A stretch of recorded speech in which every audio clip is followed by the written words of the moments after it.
ஆமென்.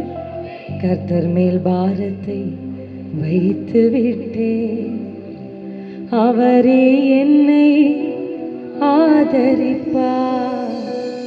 கர்த்தரையே நான் நம்பி உள்ளேன், ஒருபோதும் தள்ளாட விட மாட்டார். அல்லேலூயா.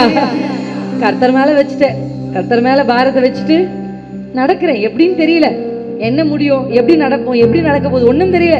கர்த்தர் ஏற சொன்னார், ஏறுறேன். அப்படி ஒருவேளை தேவனை நம்பி கர்த்தரையே நம்பிக்கையாய் கொண்டு ஜனமாக இன்னைக்கு நீங்க வந்திருந்தீங்கன்னா உங்ககிட்ட பதில் இல்லை. இந்த வசனத்துக்கு ஆபிரகாம் கிட்ட கர்த்தர் பார்த்துக்குவாரு அப்படின்னு ஆபிரகாம் சொன்னாலும் அதற்கு பதிலை யோவான் ஸ்நானகன் சொல்றார். யார் சொல்றது? சில பிரச்சனைகளுக்கும் சில சூழல்களுக்கும் வாக்குத்தத்தத்தை வச்சிருந்தா மட்டும் பதில் கிடைக்காது, ஆவியை பெற்றிருந்தா தான் பதில் கிடைக்கும். ஹல்லேலூயா.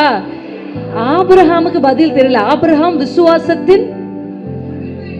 ஆனா யோவான் ஸ்நானகனுக்கு பதில் தெரியும். ஏன்னா யோவான் ஸ்நானகன் கர்ப்பத்திலே ஆவில் நிரம்பினவன், கர்ப்பத்திலே அபிஷேகத்தை சுமந்தவன். ஹல்லேலூயா. அதனால நான் சொல்லுவேன், ஆவிக்குரிய சபைக்கும் தேவனை நேசிக்கிறவர்களுக்கும் கர்த்தரை நம்பி வந்திருக்கிற இங்க எல்லாருக்கும் சொல்ற ஒரு பதில் என்ன தெரியுமா? பரிசுத்த ஆவியின் நிறைவோடு நீங்க காணப்படுங்க, உங்கள் வாழ்க்கையின் சகல கேள்விகளுக்கும் பதில். ஹல்லேலூயா.